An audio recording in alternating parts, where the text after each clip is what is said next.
Naranasan mo bang magkaroon ng matinding puot sa isang tao? Yung klase ng puot na hindi lang nasisira ang iba, kundi pati na rin ang iyong sarili? Paano mo ba pinakawala ng puot na yon? Paano mo ba dinala ang puot na yon? At hanggang saan ka nga ba dinala ng iyong galit para sa iba? Tunghayan natin ang kwento ng isang lalaki na sobra-sobra ang naramdamang puot sa mga tao sa kanyang paligid. At tunghayan natin kung paano nasira at paano nabuong muli ang kanyang pagkatao pagkatapos ng matinding unos at puot na kanyang pinagdaanan. Atin pong umpisahan ang ating tampok na kwento para sa araw na to na pinadala sa atin ng ating letter sender na itinago natin o itatago natin sa pangalang Ramil. Dito lamang sa inyong paborito pong programa, ang Dear Mama Mia.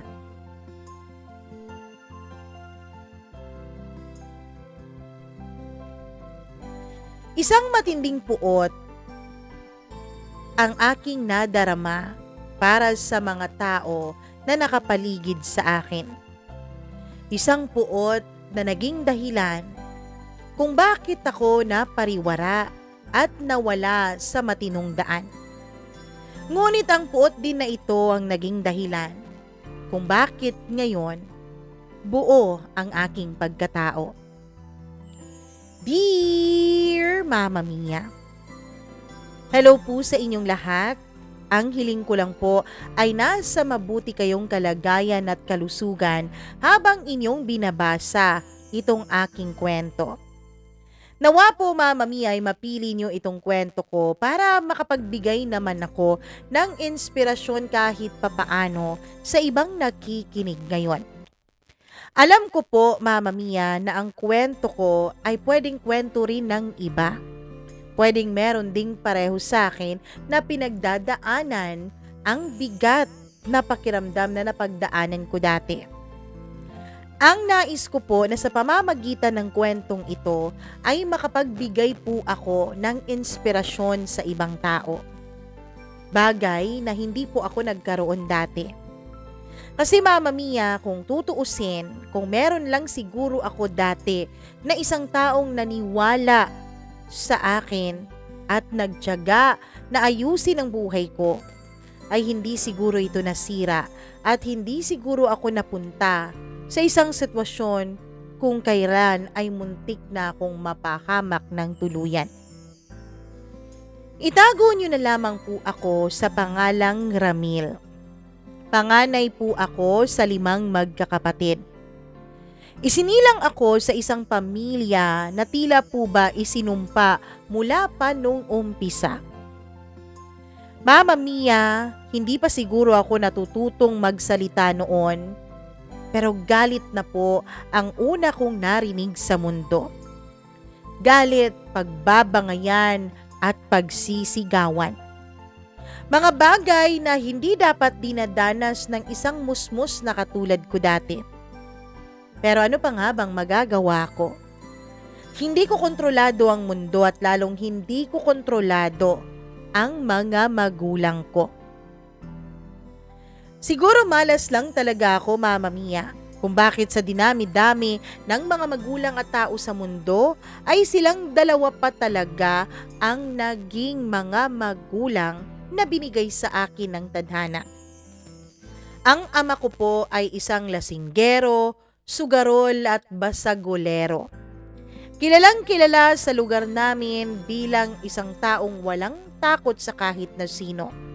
Lahat babanggain niya, lahat aawayin niya.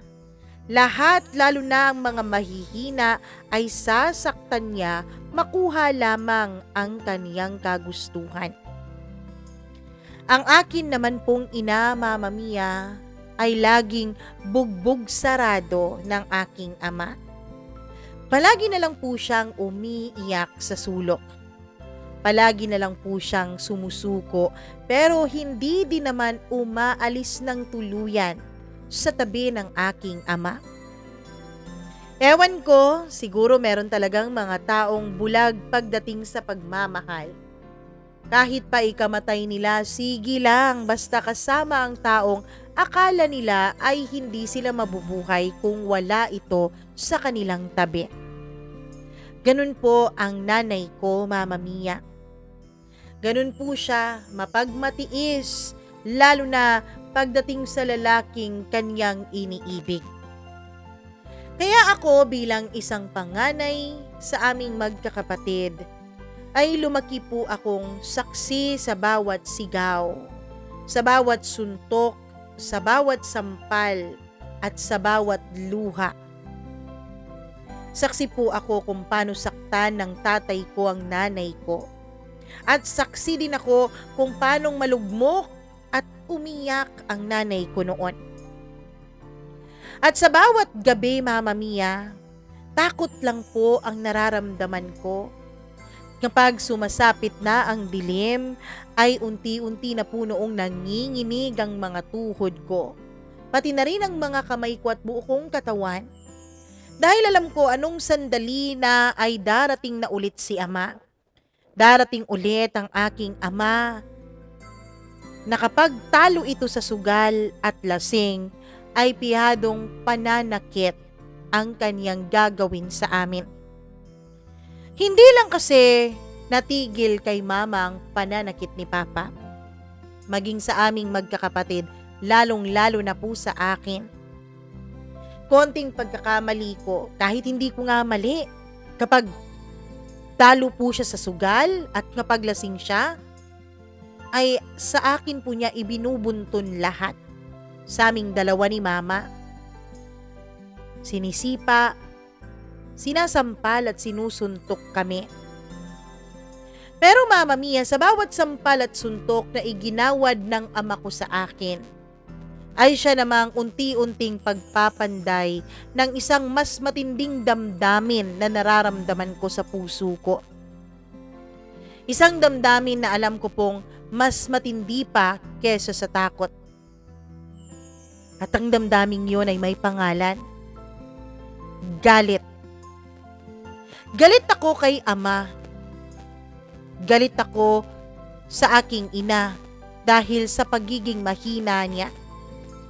Imbis na siya ang maging tagapagtanggol namin, imbis na siya ang makakakita na kami ay nasasaktan na ng aming ama, siya pa ang kumikumbinsi sa amin na intindihin na lang si Ama.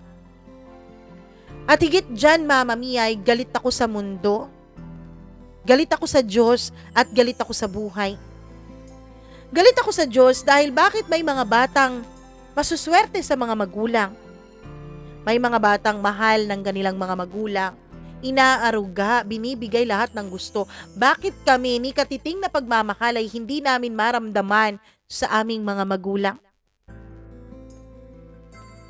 Mama Mia, ang mga tanong na yon ay ang mga tanong na pilit bumubuo ng isang matinding galit sa dibdib ko. Hanggang sa matutunan kong ngumiti. Ngumiti kahit na puno pa rin ng puot ang loob ko. Natutunan ko po na makipagsabayan sa iba kahit na ang damdamin ko ay nangangalit na. Mama Mia, lumaki po akong walang ibang kaibigan. Wala akong kaibigan dahil hindi po ako marunong makisama. Siguro Mama Mia, dahil na rin sa mga matitinding traumang naranasan ko sa aming mismong bahay.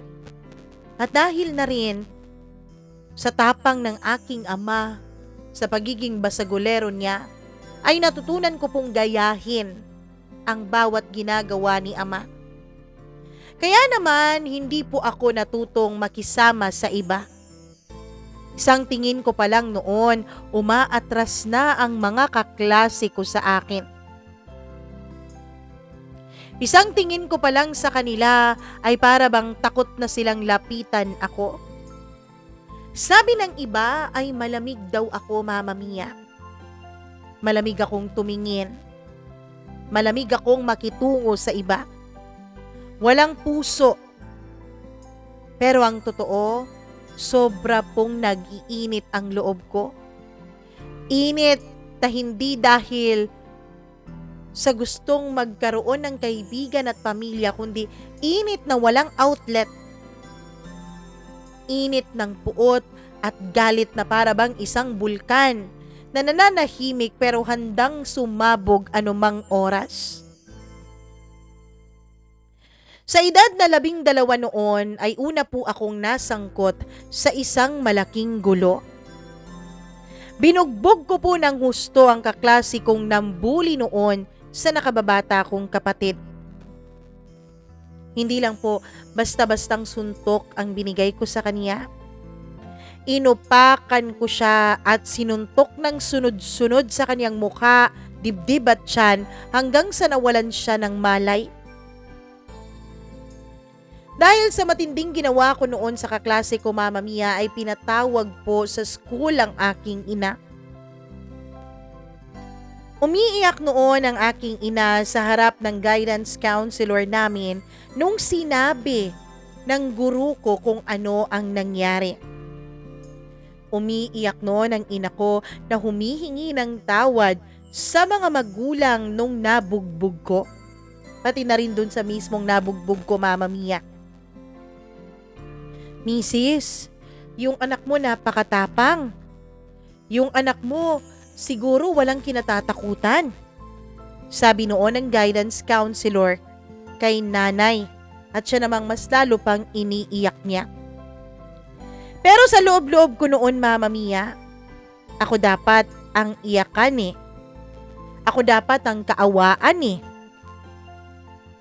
Pero Mama Mia, hindi yun ginawa ng aking ina. Kumiiyak siya sa paghingi ng tawad dun sa pamilya ng kaklase ko. Dapat sa akin sila maawa, di ba? Dapat sa akin sila maiyak dahil ako ang batang ginawa ng kanilang mga kasalanan.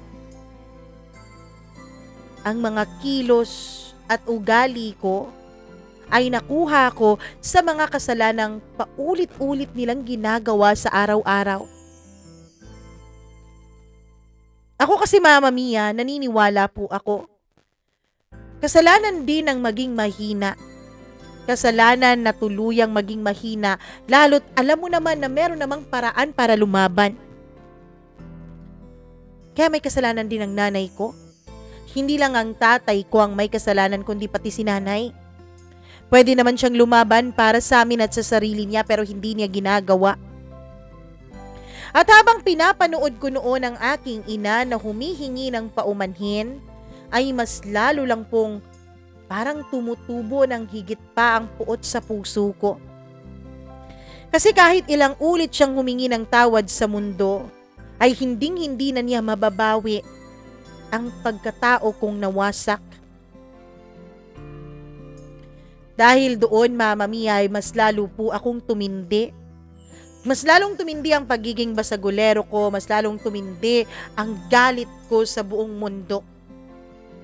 Tumanda akong laging may dalang galit sa dibdib, sa pamilya, sa paaralan, sa gobyerno, sa sistema. Lahat ng bagay na lang ay meron akong nakikitang dahilan para ito ay kamuhian. Wala pong sayang nararamdaman ang puso ko. Kaya kahit na matalino naman akong bata, Mama Mia, ay hindi po ako umaangat. Hindi umaayos ang buhay ko. Hindi ko rin naman sinusubukang maging maayos ang buhay ko. Hindi ko sinusubukang maging maayos ang sarili ko. Dahil para saan pa? Para kanino pa? Sino ba ang magiging dahilan para ayusin ko ang aking sarili? Para ayusin ko ang aking kinabukasan? Ni mga magulang ko nga walang pakialam, 'di ba? Bakit pa ako magkakaroon ng pakialam? Mama Mia, naging parte po ako ng mga rally. Kung ano-anong mga grupong palaban ang aking sinasalihan. Kahit nga hindi naman po ako masyadong dedicated doon sa mga pinaglalaban nila, sige, go lang. Basta yung mga nag-uumpisa ng gulo, nag-uumpisa ng away, lahat yun sinasalihan ko. Pero ang totoo, kahit sila, hindi rin ako makasama ng maayos. Dahil ang layunin nila, Mama Mia, ay makatuon o nakatuon sa pagbabago. Ang layunin nila ay nakatuon sa mabuting pwedeng gawin sa hinaharap. Samantalang ako, ang layunin ko po ay magparusa. Ang layunin ko po ay singilin ang lahat ng mga nagkakasala. Ang layunin ko po, mata sa mata, ngipin sa ngipin. Gantihan. Yun po ang gusto kong mangyari. Gusto ko, Mama Mia, na sa bawat pagkakamali, lahat yun may bayad. Ang bawat salita ko po ay may lason. Ang bawat desisyon ko ay may init ng galit. Ang mga mata ko puno ng paninisi. Ang dibdib ko ay puno ng alab ng paghihiganti. Hanggang isang araw, Mama Mia, isang hindi inaasahang tao ang dumating sa buhay ko. Itago natin siya sa pangalang Liza. Kung gaano ako kapuno ng puot, kung gaano ako kagalit sa mundo, Mama Mia, kung gaano kaitim ang aura ko, ay kabaliktaran ko naman po si Liza. Maliwanag na maliwanag ang pagkatao ni Liza. Para nga po siyang lampara sa gabi. Para siyang nagiging liwanag sa kadiliman, Mama Mia.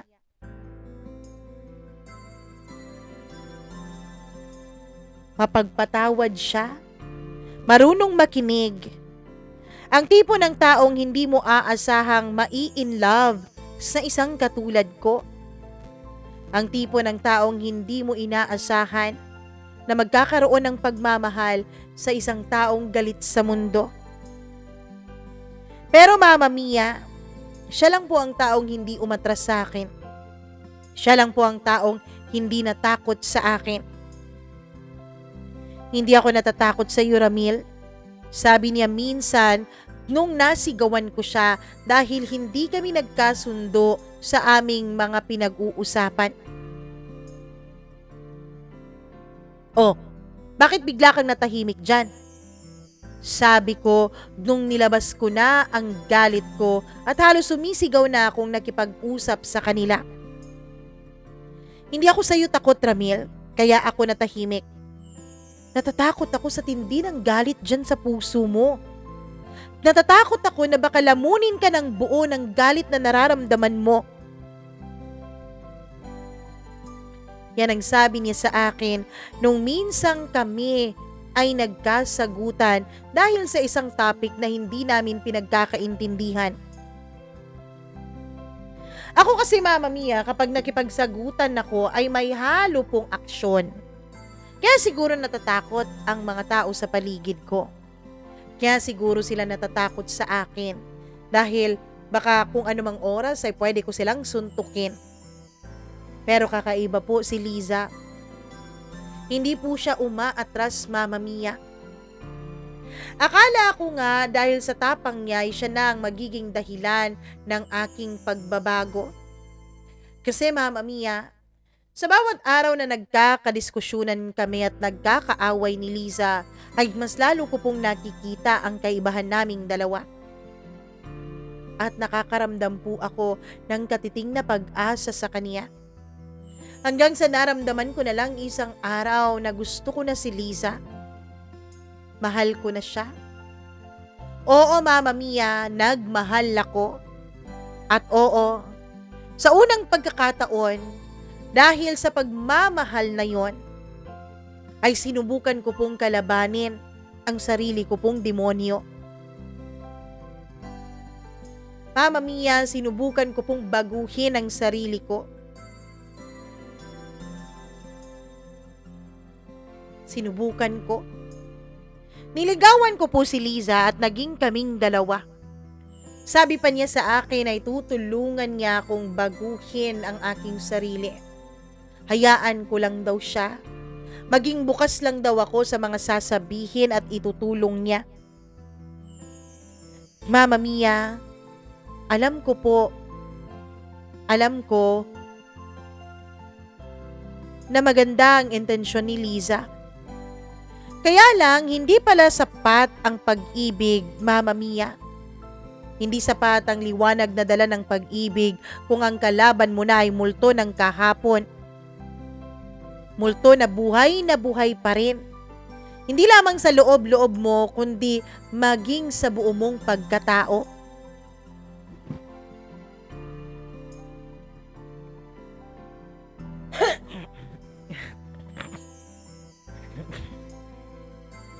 Lumipas ang mga araw at linggo at buwan sa aming relasyon ni Liza. Hindi madali, Mama Mia, pero hindi niya ako sinusukuan. Hindi madali ang relasyon namin, pero lagi pa rin siyang nandyan sa akin. Pinaparamdam kung gano'n niya ako kamahal. Nakikita ko naman ang mga sakripisyo niya. Nakikita ko naman ang mga pagsusumikap ni Liza, Mama Mia. Kaya pinipilit ko pong suklian yon. Pinipilit kong ipakita sa kanya na pwede akong magbago dahil na rin sa kanyang pinaparamdam na pagmamahal. Pero Mama Mia, isang gabi, anibersaryo namin ni Liza, doon ko nalaman ang isang bagay na ginawa niya sa likod ko. Nalaman ko, Mama Mia, na tinanggap siya ng ama ko bilang nurse sa bahay nila. Oo, Mama Mia. Ayoko sana noon natanggapin yon ni Liza. Pero nangangailangan si Liza ng trabaho. Sabi niya, malaki raw ang pasahod na ino-offer ng ama ko. Kaya naman, pumayag siya, Mama Mia. Pumayag siya. Pero Mama Mia, hindi ko alam kung anong klaseng laro iyon. Hindi ko alam kung anong klaseng laro ang iniisip ng ama ko. Alam kasi ng tatay ko na galit ako sa kanya eh. Alam kasi niya na kinakalaban ko siya. Nakalimutan ko nga palang banggitin na umasenso ang buhay namin. Umasenso dahil sa mga iligal na mga pinaggagawa ng ama ko. Di ko na lang isasalaysay o idedetalye dito ang mga iligal na yon. Pero isa lang ang totoo. Gumasenso ang buhay namin kung pinansyal ang ating pag-uusapan. Kaya naman afford ng ama ko na kumuha ng kung anumang mga tauhan na maisip niya.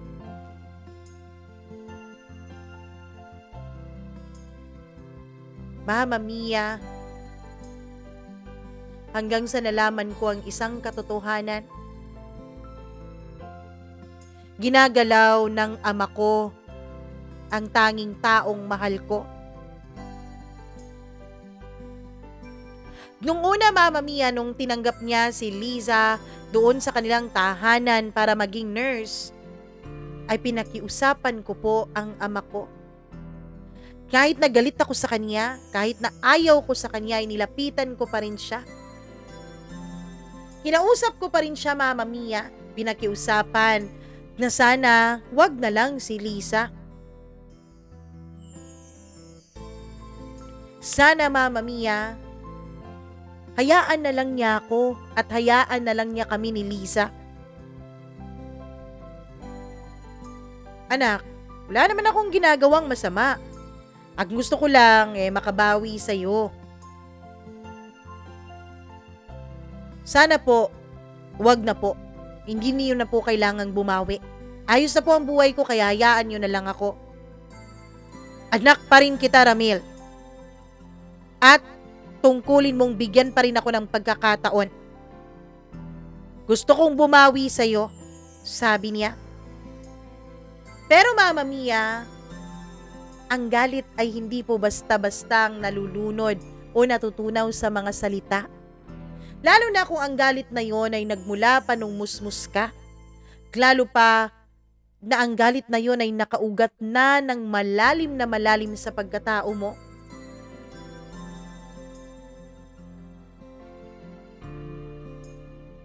Hanggang sa nalaman ko nga ang isang katotohanan, Mama Mia. Ginalaw ng ama ko si Liza. Sa sobrang galit ko ay sinugod ko siya. Hindi ko na inisip noon na ama ko siya. Hindi ko na inisip noon na meron kaming relasyon at magkadugo kaming dalawa. Inupakan ko siya, Mama Mia. Tinulak, sinuntok, sinipa, sinigawan. Nung mga panahon na yon ay pinigilan ako ni Liza. Sabi niya, Mama Mia, tama na, ama mo pa rin siya. Huwag mo siyang saktan. Noong mga panahon na yun ay hindi ko alam, pero inisip kong kinakampihan ni Liza ang ama ko. Bakit? Ginusto din ba niya ang mga nangyari sa kanilang dalawa? Bakit nakuha pa niya itong kampihan kaysa sa akin? Pinagtanggol ko na nga siya pero ama ko pa rin ang iniisip niya. Pinapaalala pa rin niya sa akin na meron akong amang demonyo. At sa gabing yun, Mama Mia, si Liza po ang binitawan ko. Si Liza ang tuluyan ko pong iniwanan. Hindi ko na siya kinausap. Hindi si Liza ang dahilan o ang umpisa ng galit ko. Pero siya po ang naging saksi kung paano ako tuluyang nawalan ng kontrol sa aking sarili. Siya po ang saksi na hindi ko na po talaga nirerespeto ni katiting ang ama ko.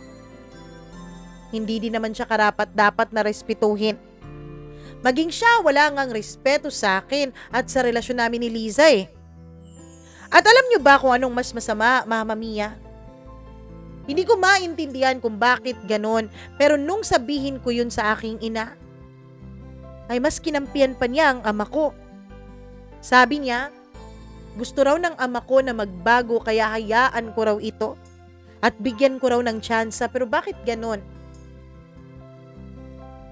Bakit hindi nila nakita na hindi naman siguro pagbabago ang gusto ng aking ama, kundi ang tuluyang sirain ako? Tuluyang ipakita sa akin na kailanman ay hindi ako mananalo sa kanya. Na kailanman ay wala ako sa kalingkingan niya. Mula noon ay hindi ko na kinausap si Liza. Mula noon, Mama Mia, ay tinalikuran ko na ang ideya na meron pang isang liwanag na naghihintay sa buhay ko. At tuluyan ko na pong niyakap ang kadiliman. Ilang buwan ko ring pinigilan ang sarili ko. Pinigilan ang kabulastugan ng aking pagkatao. Pinigilan ang galit ko nung naging kami ni Liza. Pero nung iniwanan ko siya at niyakap ko na ang dilim, ay bumalik po ako sa dating ako. Marahas, mapanakit, mapangwasak. Lahat ng taong nagkamaling magmahal sa akin, lahat sila sinaktan ko. Lahat ng taong nagtatangkang intindihin ako, lahat sila tinulak ko palayo. Ilang beses din nagtangka si Liza na kausapin ako. Ilang beses din niya akong gustong makausap at tinanong pa ako sa mga kaibigan ko o sa mga kakilala ko dahil wala naman talaga akong kaibigan. Pero hindi ko siya sinagot kahit isa. Hanggang sa mabalitaan ko na lang, Mama Mia. Mabalitaan ko na lang isang araw na ikinasal na si Liza sa iba.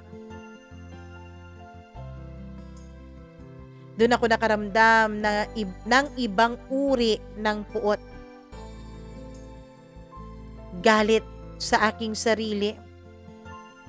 Galit dahil pinabayaan ko siyang magmahal ng iba. Galit dahil hindi ko siya binigyan ng pagkakataon para magkausap kaming dalawa. Galit dahil hindi ko siya piniling maging daan palabas sa kadiliman. Laging nagtatanong noon ang utak ko, kung kinausap ko ba si Liza, kung binigyan ko ba siya ng pagkakataong makapagpaliwanag at sabihin sa akin kung ano talaga ang mga nangyari, ikakasal kaya siya sa iba? O kaming dalawa ang magkakatuluyan at tuluyan niyang mababago ang aking pagkatao? Galit na galit ako sa sarili ko, Mama Mia. Dahil sa huli naisip ko, ako pa rin ang may kasalanan. Ako pa rin ang may kasalanan kung bakit naging ganon ang kapalaran naming dalawa ni Liza. Dahil sa pagpapakasal ni Liza ay mas lalo po akong nalugmok sa buhay. Mas lalo po akong nawalan ng pag-asa. Dahil sa likod ng puot at galit na pilit kong pinapaibabaw sa pagkatao ko ay ang isang katotohanan na mahal ko pa rin si Liza. Siya pa rin ang babaeng gusto ko sanang maging katuwang sa buhay. Pero wala na eh. Huli na ang lahat dahil pinabayaan ko siyang mawala. Tinulak ko siyang papalayo sa akin. Minsan, Mama Mia, minsan ay naglasing ako sa isang bar. Sa sobrang paglalasing ko, ay nakipagbuno pa ako sa mga lalaking nandoon. Nagkaroon ng kaguluhan at rambulan. Well, sanay na rin naman ang iba kapag naririnig ang pangalan kong nasangkot sa bugbugan at gulo. Meron talaga yan si Ramil eh. Basta gulero talaga yan, manang-mana sa ama niya. Isang bagay na pilit kong ikinagagalit. Bakit kailangan nila akong ikumpara sa ama ko? Bakit kailangan nilang sabihin na mana ako sa ama ko, sa taong kinamumuhian ko? Kapag naririnig ko ang pangalan ng ama ko, kapag sinasabi nilang mana ako sa ama ko, ay talagang nakikipagbasag ulo ako, Mama Mia. Meron akong mga pasa noon at sugat sa aking mukha dahil galing sa gulo na yon. Nag-drive ako hanggang sa napunta ako sa tapat ng luma naming bahay. Ang bahay na yon ay hindi po ibinenta. Ewan ko kung bakit. Tinitignan ko lang ang bahay na yon nung biglang bumukas ang ilaw. Bumaba ako sa sasakyan ko, Mama Mia. Inisip ko kasi na baka pinarentahan na at binenta na. Gusto ko sanang kausapin yung mga bagong nakatira doon at sabihin sa kanila kung anong kamalasan at sumpa ang meron ng bahay na yon. Pero nagulat ako dahil nung bumukas ang bahay, ay may lumapit sa aking isang babae. Walang iba kundi ang aking ina. Ramil? Ramil, ikaw ba yan? Anong nangyari sa'yo, anak? Sabi niya. Tatanong ka pa? Bakit? Di mo ba alam na ganito ang kahihinatnan ko? Nilapitan ako ni nanay at pilit na hinahaplos ang aking pisngi pero pilit ko siyang itinutulak palayo. Pilit akong umiiwas sa kanya. Ramil, panahon na para patawarin mo kami. O kahit yung sarili mo na lang. Tawang-tawa ako, Mama Mia. At bakit ko patatawarin ang sarili ko? Ano bang kasalanan ko sa sarili ko? Sabi ko. Ramil, alam kong alam mo.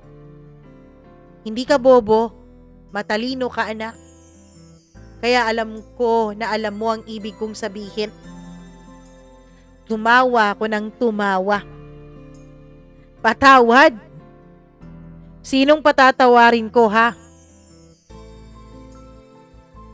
Kayo? Ang ama ko?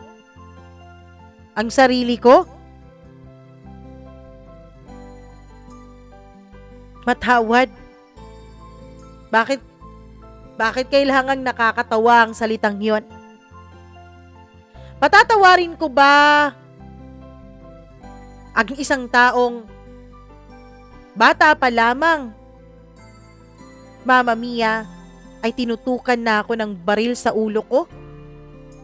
Patatawarin ko ba Ang isang taong nagpakain sa akin ng galit at puot gabi-gabi.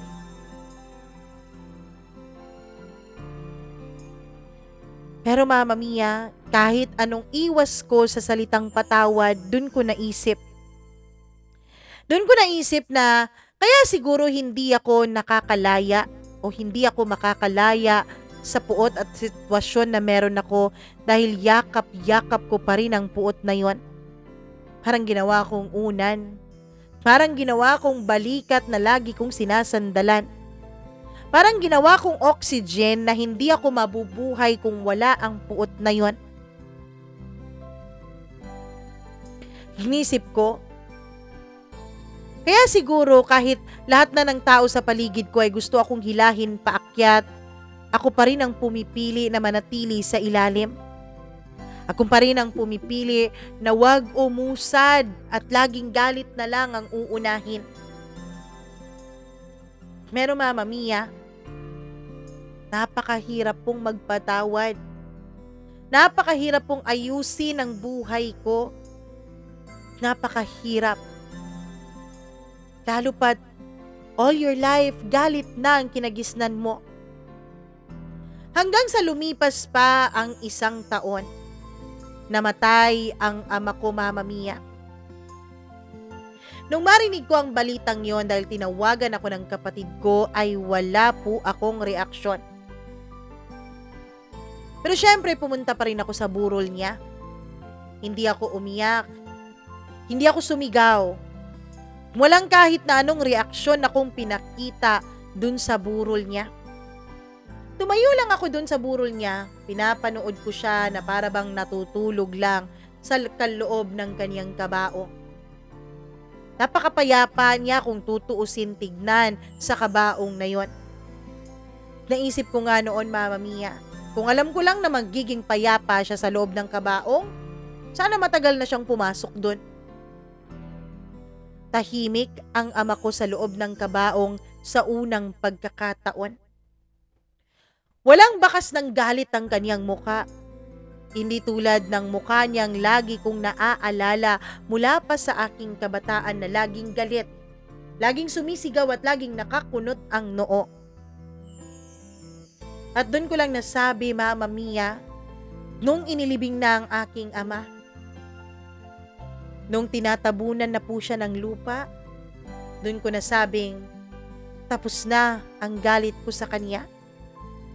Tapos na ang galit ko sa kanya hindi dahil napatawad ko na siya o pinatawad ko na siya.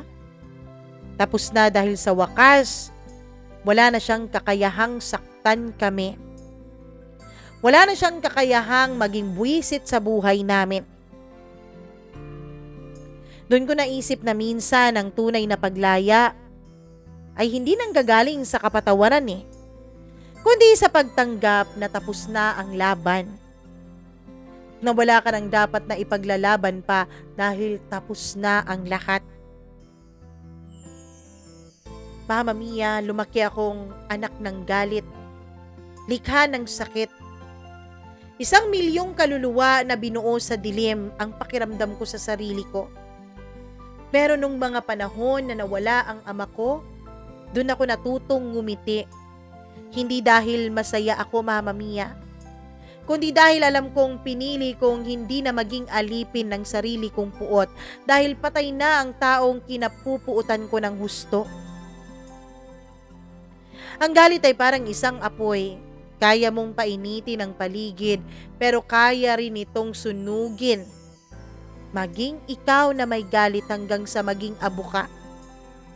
At ako ay ang buhay na abo na muling bumangon pagkatapos ng galit na yon. Mama Mia, sa unang pagkakataon sa buong buhay ko, pakiramdam ko ay parang gumaan po ang puso ko. Parang wala na akong galit. Parang inilibing ko kasama ng paglibing namin sa ama ko ang lahat ng galit na nararamdaman ko. Pero kahit wala na akong galit, Mama Mia, pakiramdam ko noon ay nawalan na rin ako ng direksyon. Dati-rati kasi, dahil sa sobrang galit ko sa ama ko, ang direksyon ko sa buhay ko ay inisin siya. Galitin siya, buwisitin ang buhay niya.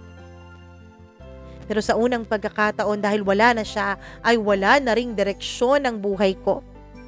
Wala na rin akong goal, Mama Mia. Nakatitig lamang ako noon sa kisame ng inuupahan kong maliit na kwarto. Walang laman ng mga dingding ko. Walang kahit na anong litrato. Walang kahit na anong alaala. Parang puso ko, Mama Mia. Bakante na at wala ng ibang laman pa. Matapos ang babang luksa namin sa aking ama, ang ina ko ay mas piniling magretiro sa probinsya. Ang mga kapatid ko naman ay nagkaroon na rin ng sari-sarili nilang buhay. Ako na lang ang naiwan.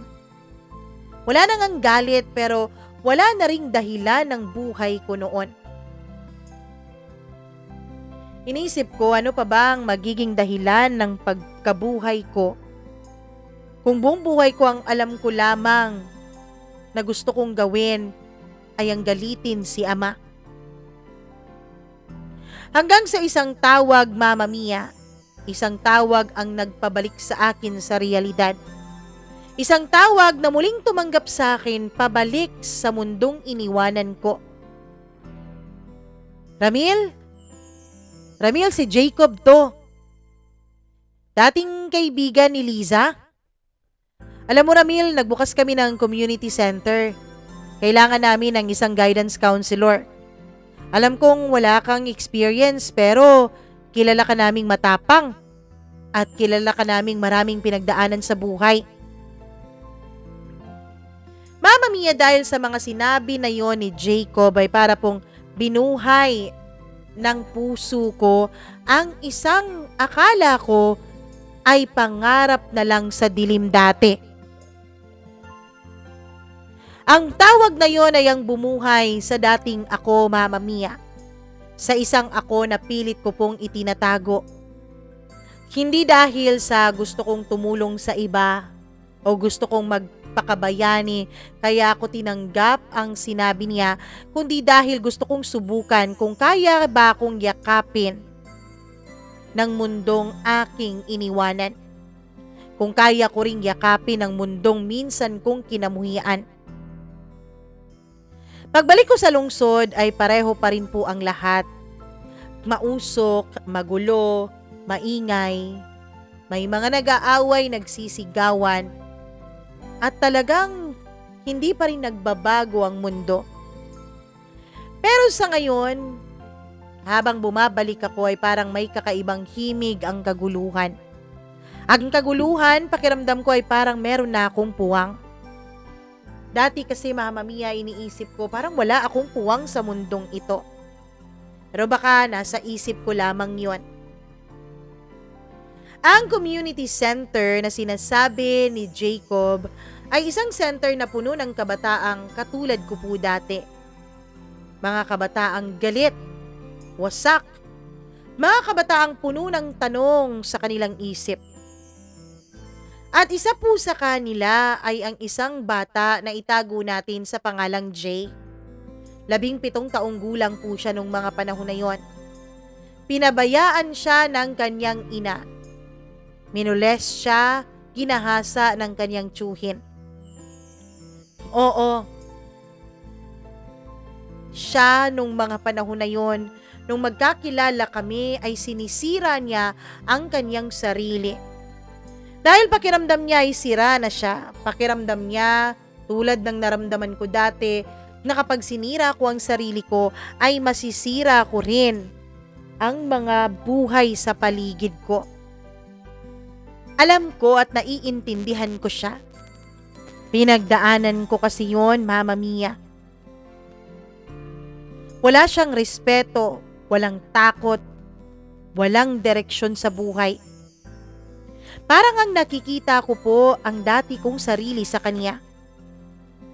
Pero sa tuwing sinusubukan ko siyang tulungan, Mama Mia, ay paulit-ulit niyang binabalik sa akin ang isang tanong. Ikaw, naging okay ka ba talaga? O sinasabi mo lang yan sa sarili mo? Hindi ko masagot ang tanong na yon kapag binabalik niya sa akin. Dahil aaminin ko, hindi ko rin alam ang sagot. Isang hapon, Mama Mia, habang nagbabantay po ako sa reception ng center, ay dumating siya. Ang taong akala ko dati ay magiging liwanag sa madilim kong mundo. Si Liza. Kasama ang isang batang lalaki na nasa 5 o 6 na taong gulang. Nung makita akong muli, ang kaniyang kagandahan ay para pong tumigil ang oras sa aking paligid. "Huwag kang mag-alala," sabi niya. "Hindi ako bumalik para guluhin ka. Dinala ko lang ang anak ko sa art therapy." Ngumiti siya, Mama Mia, sa akin. Ibang ngiti na. Hindi na gaya ng mga ngiti niya sa akin dati. Hindi na gaya ng ngiti niya sa akin dati na gusto pa niyang magkaroon kami ng koneksyon. Ang ngiting yon ay may distansya, may lamat. At doon ko naisip na ang mga sugat pala kahit naghilom na ay may peklat pa rin itong maiiwan. Peklat na kahit kailan ay hindi mawawala. At sa bawat pagkakataon na tignan mo yon ay maaalala mo ang mga sugat na tinamu mo. Mula sa araw na yon, Mama Mia, ay lagi ko na pong nakikita si Liza. Dahil pinapasok nga niya sa art center therapy ang kanyang anak. At tuwing pumupunta nga siya sa center ay hindi ko po siya kinakausap. Pero lihim ko po siyang sinusulyapan. Lihim ko po siyang pinagmamasdan. Hindi na siya ang babaeng minahal ko dati. Hindi na siya kagaya ng babaeng minsan kong inibig. Mas kalmado na siya ngayon. Mas banayad at mas kontento. Ako, sa totoo lang, nananabik pa rin ako. Nananabik pa rin ako dahil ang totoo niyan, Mama Mia, ay may nararamdaman pa rin ako kay Liza. Mahal ko pa rin siya hanggang sa mga panahon na yon. Pero natuto na po ako. Natuto na akong huwag kumuha ng mga bagay na hindi sayo. Huwag kunin ang mga taong hindi naman laan sayo. Alam ko kasing may asawa na si Liza. Alam ko kasi na may nagmamay-ari na sa kanya, kaya hinayaan ko na lang siya. Isang araw, nakita ko siya, Mama Mia. Nakatingin siya sa akin. Nung tumingin ako sa kanya ay payak siyang ngumiti at sinabing natutuwa siya sa mumunting pagbabagong nakikita niya sa akin. Ngumiti lang din ako at hindi na nagsalita pa at iniwanan na siya. Mama Mia, araw-araw ay nananatili lang ako sa likod, tahimik. Umaasang maging sapat sa puso ko ang makita siyang masaya. At kahit masakit, Mama Mia, ay nakaramdam ako ng kakaibang kapayapaan. For the first time sa buong buhay ko ay nakaramdam ako ng kapayapaan sa likod ng mga sakit na aking nararamdaman.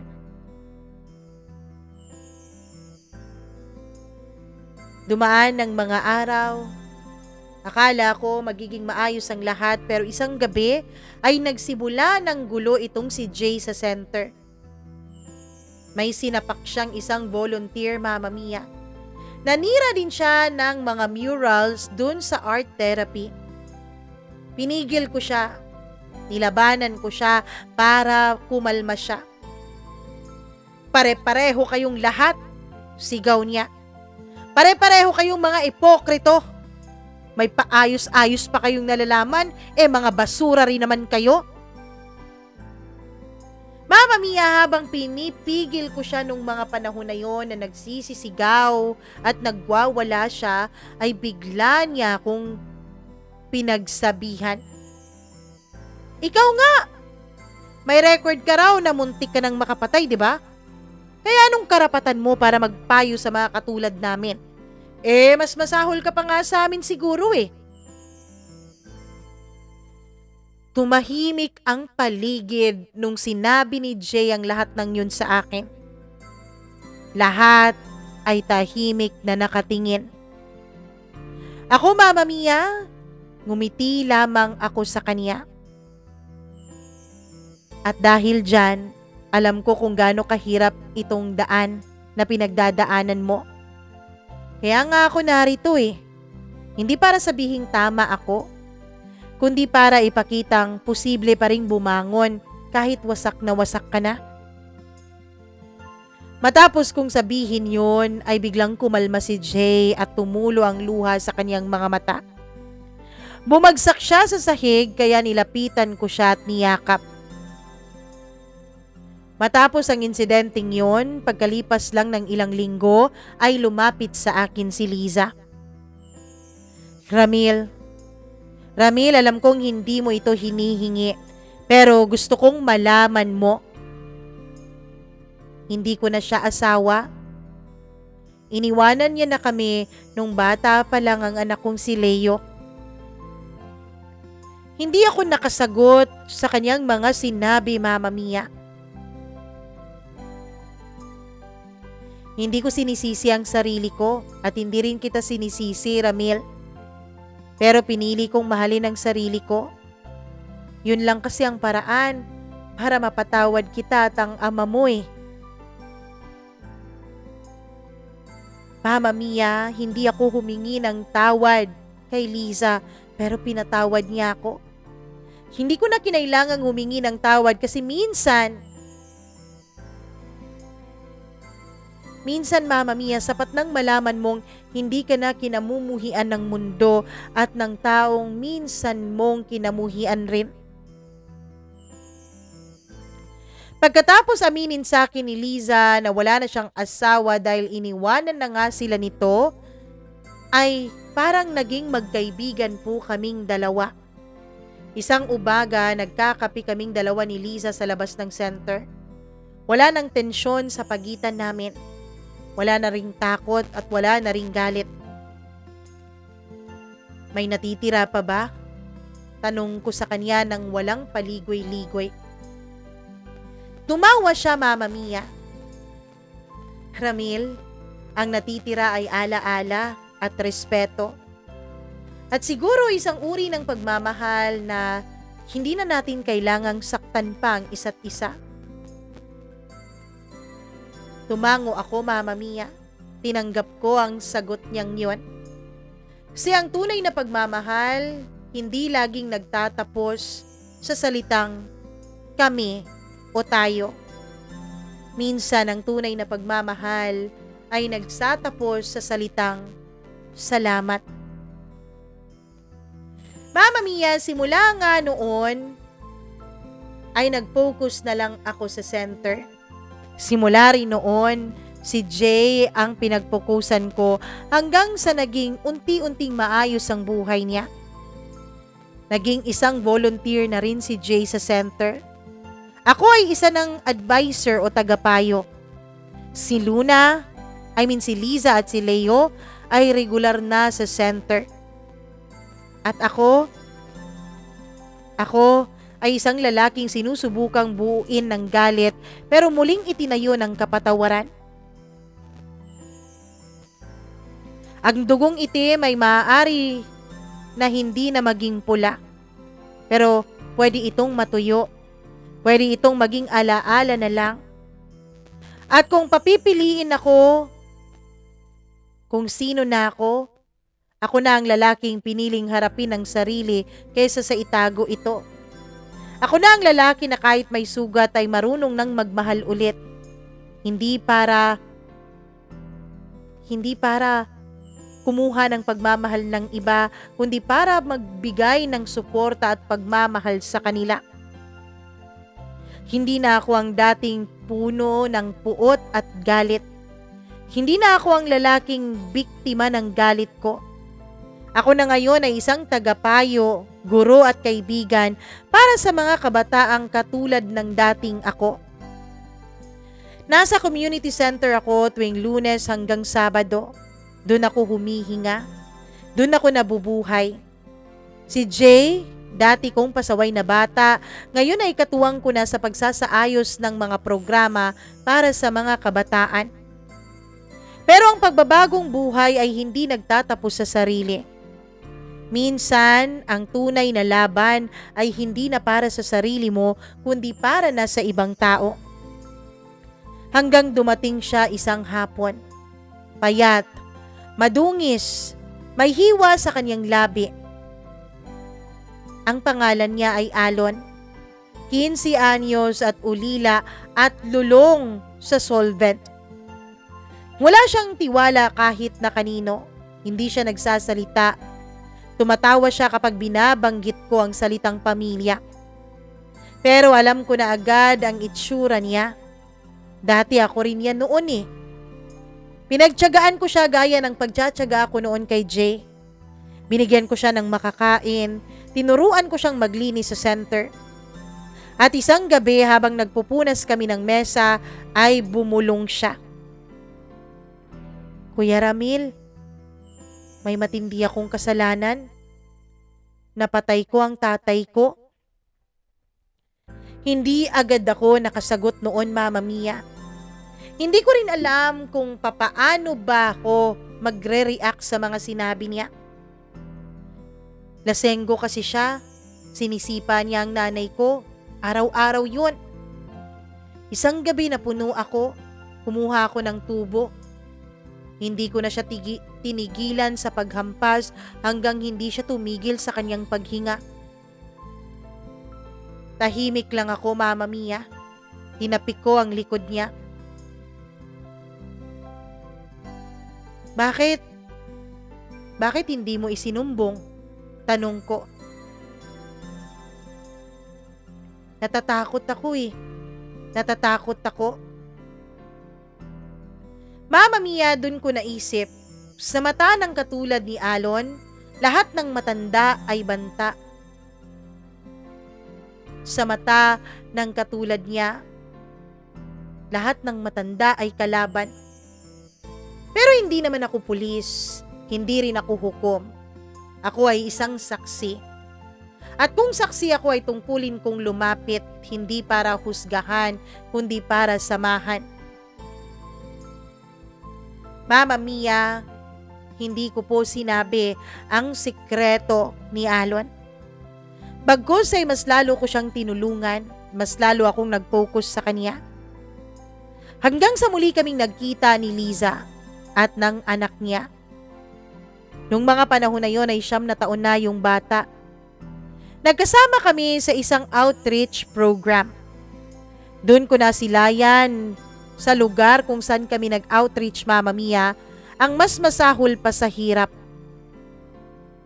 Yun ay ang pagkalimot ng halaga mo sa sarili mo. Nakita ko doon ang mga batang walang boses. Mga batang pinalaki na puro mura, palo at abuso. At sa tuwing lumalapit sa akin ang mga batang yon, ay nararamdaman kong sinisigawan nila ako.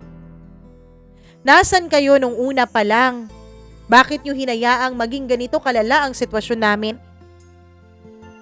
Kaya naman doon ay kinausap ko si Liza. Tulungan mo ako, palawakin natin ang center. Sigurado ka? Kaya mo pa ba? Tanong niya sa akin. Hindi ko alam, pero gusto kong subukan. At yun ang simula ng laban, hindi lamang para kay Ramil, kundi para sa mga Ramil pa lang sa hinaharap. Para sa mga batang Ramil. Unang linggo ng expansion ay napuno agad ang center ng mga bagong mukha. Mga batang nakatira sa ilalim ng tulay, mga nagbebenta ng sampagita, mga batang pinagsasamantalahan ng kanilang mga sariling ama. Isa sa kanila ay si Kian, 7 taong gulang pa lang pero sanay na sanay ng magnakaw. Nahuli siya ni Jay at dinala siya sa akin. Kuya, gutom na po ako. Sabi niya na mangyak-ngyak pero halata pa rin ang galit. Bitbit niya ang tinapay na inuwi niya sa kanyang bulsa. Imbis na pagalitan ay pinakain ko siya ng mas mainit na pandesal. Hindi kita papaluin, sabi ko. Pero gusto kong malaman mo kung bakit hindi tama ang ginagawa mo. Sa mundong sanay sa parusa, ang paliwanag ay parang yakap. At sa yakap na yon ay unti-unti silang natututo. Dati-rati, Mama Mia, ay isa din ako sa mga taong ganun eh. Gusto ko mata sa mata, ngipin sa ngipin. Gusto ko parusa agad. Pero habang pinamumunuan ko yung center ay nakita ko pong hindi pala epektibo ang ganoon kung gusto mo ng tunay na pagbabago. Isang gabi, may grupo ng magulang ang dumating sa center at galit na ganit. Ano ba yung ginagawa nyo rito, ha? Pinapalaki nyo lang ang mga rebelde. Ano bang alam nyo galing sa kulungan?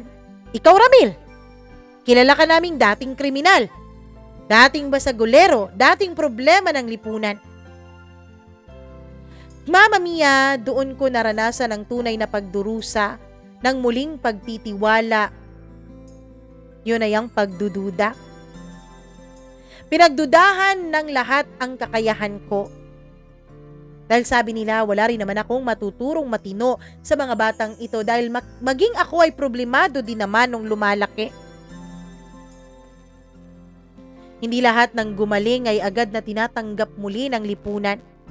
Hindi lahat ng nagbagong buhay ay agad pinaniniwalaan. Pero sabi ko noon sa sarili ko, kung hinayaan ko silang sirain ako noon, ngayon naman ako ang magsisilbing sandigan ng mga katulad kong muntik nang mawala sa mabuting daan. Kahit na hinuhusgahan ako ng maraming mga magulang na alam ang nakaraan ko, kahit na hinuhusgahan ako ng maraming tao, ay patuloy pa rin ako, Mama Mia, kahit mahirap. Hanggang sa isang araw nagwala si Alon, isang hapon yon. Binugbog niya ang isang batang nang aasar sa kanya. Muntik na nga niya itong masaksak sa sobrang galit niya. Dumating ang mga pulis at dinala siya sa presinto. Sumama ako, Mama Mia, at ako ang sumagot sa kanya sa presinto. Ako ang tagapayo niya, kaya ako ang mananagot sa mga ginawa niya. Sabi ko. Kinausap ko yung hepe at pinagbigyan naman ako. Ilang araw siyang ikinulong sa juvenile cell. Nang makalabas siya ay hindi siya umiiyak. Matapang na matapang si Alon. Pero bago kami makauwi ay bigla siyang yumakap sa akin. Kuya, salamat. At sa yakap na yon ay nakita ko ang sarili kong hindi nagalit kundi matatag. Hindi na biktima kundi tagapagligtas na. Mama Mia, simula sa araw na yon ay naging maayos si Alon. Tumutulong na siya sa akin at kahit na inaasar pa rin siya ng iba, ay sinusubukan na niyang timpihin ang galit na nararamdaman niya. Pagkaraan lamang ng 6 na buwan ay lumawak ang center, dumami ang donors at dumami rin ang mga volunteers. Nagsimula na rin noon na magturo si Jay. Si Kian naman ay marunong nang bumasa. Si Alon ay nagpaplano ng kumuha ng ALS at magtrabaho bilang helper. At ako ang tagabantay, tagapakinig, tagapamayapa ng gulo. Minsan, nagtanong ang mga bata sa akin, Kuya, bakit mo ginagawa to? At ang tanging sagot ko lang, dahil kung may isang tao sanang naniwala sa akin noon, siguro hindi ako naligaw. Kaya ngayon, ako ang taong yon. Ako ang taong maniniwala sa inyo para sa iba pang mga katulad natin. Isang gabi, Mama Mia, habang nagsasara ako ng ilaw sa center ay may batang lalaking naiwan. Kuya Ramil, sana ikaw na lang ang tatay ko. Tumigil ako noon sa ginagawa ko. Lumuhod ako at niyakap siya. Anak, hindi ko kailanman mapapalitan ng tatay mo. Pero habang naririto ako, makakaasa kang laging may makikinig sa'yo, may magtatanggol sa'yo, at may magmamahal sa'yo. At sa mga salitang yon, Mama Mia, ako na ang pinakamasayang Ramil na nabubuhay. Hindi dahil maganda na ang lahat sa buhay ko, kundi dahil sa wakas, sigurado na ako na hindi na ako nabubuhay para sa galit. Nabubuhay na ako para maging pag-asa para sa ibang mga kabataang pinagdaanan ang mga dinaanan ko. Hanggang dito na lamang, Mama Mia, at naway marami pa ang matututong mag-volunteer sa mga NGOs na katulad ng mga pinamamahalaan namin. Lubos na gumagalang, Ramil.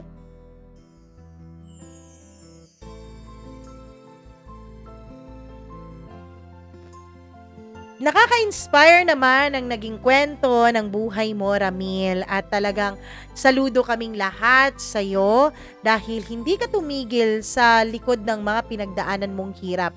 Lagi ka pa ring nandyan, lagi ka pa ring lumalaban, at natutuwa ako dahil alam kong marami kang mga buhay na binabago sa araw-araw. Marami kang mga pusong ginagalaw o mga pusong nahahawakan at mga pusong tinuturuang muling magtiwala at muling buksan ng kanilang puso sa pagmamahal at tuluyan ng bitawan ng galit na kanilang nararamdaman. Alam kong nakaka-inspire ang kwentong ito, kaya naman pakiusap ko sa inyo, i-share nyo ang kwentong ito at i-like nyo na rin itong ating channel. At syempre, wag nyo na rin kalimutan na mag-subscribe kung hindi pa po kayo subscriber dito sa channel natin at i-click ang notification bell para lagi po kayong na-update tuwing meron po tayong bagong upload o bagong kwentong inilalabas.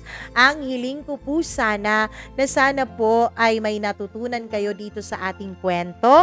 At syempre, nako naman, hindi natin kakalimutan ang pagpapasalamat sa inyong dakilang pagmamahal dito sa channel natin, o 'di ba? Sa inyong patuloy na pagsuporta. Hello ako kay Keisha Roth. Maraming salamat. Hi din kay Ramzel Balawig. Thank you so much sa iyo.